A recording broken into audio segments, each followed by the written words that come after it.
Olá, pessoal. Nessa questão do Enem, ele fala que a gente tem um trapézio isósceles aqui na figura. M é o ponto médio do lado BC.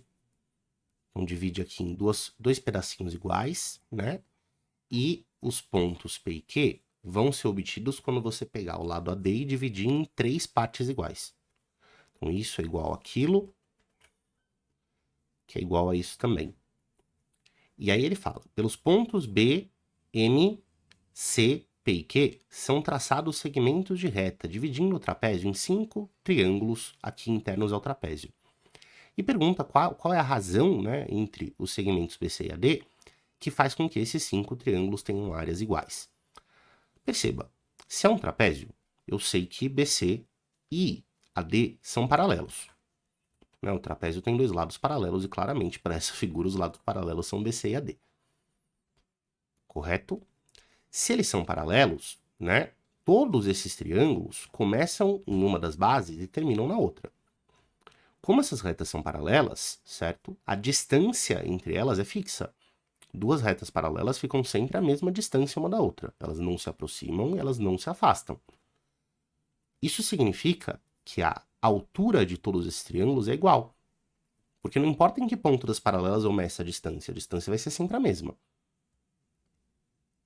Então, a altura, se eu chamar de H esse segmento, né? A altura do triângulo ABP é H, a altura do triângulo PQM é H, a altura do triângulo CQD é H, e a altura dos triângulos BMP e MCQ também é igual a H, né? Essa altura está de ponta cabeça porque os triângulos estão de ponta cabeça, mas continua sendo H a altura, certo? E se o exercício quer que os 5 triângulos tenham a exata mesma área, com áreas iguais para os 5 triângulos da figura, sabendo que eles têm a mesma área, para as áreas serem iguais, eu preciso também que eles tenham a mesma base, concorda? Porque se a área de um triângulo é base vezes altura sobre 2, precisar substituir o valor de H, o mesmo valor de H, para o cálculo da área dos 5 triângulos, significa que para chegar no mesmo resultado, eu vou precisar também do mesmo valor da base. Ou seja, na verdade, os 5 segmentos são idênticos. Né? Os pedacinhos que você criou aqui embaixo têm que ser do mesmo tamanho que os pedacinhos que você criou ali em cima. Ou seja, se eu chamar de Bzinho a base de cada um desses triângulos, a base dos triângulos de baixo tem que ser Bzinho também. Então, para que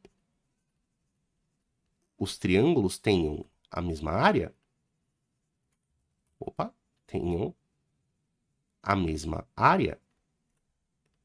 eu preciso que a base deles seja a mesma, ou seja, eu preciso que a razão entre os segmentos BC e AD seja 2Bzinho, que é a medida que a gente encontrou para o segmento BC, sobre 3Bzinho, que é a medida que a gente achou para o segmento AD. Naturalmente, esse B corta com aquele, e você descobre que a razão necessária é 2/3. Assim como diz a alternativa B. Beleza? Então, a principal observação que faz você resolver essa questão é perceber que os triângulos têm a mesma altura, então, para ter a mesma área, precisam também ter a mesma base. Espero que você tenha gostado da explicação. Até mais.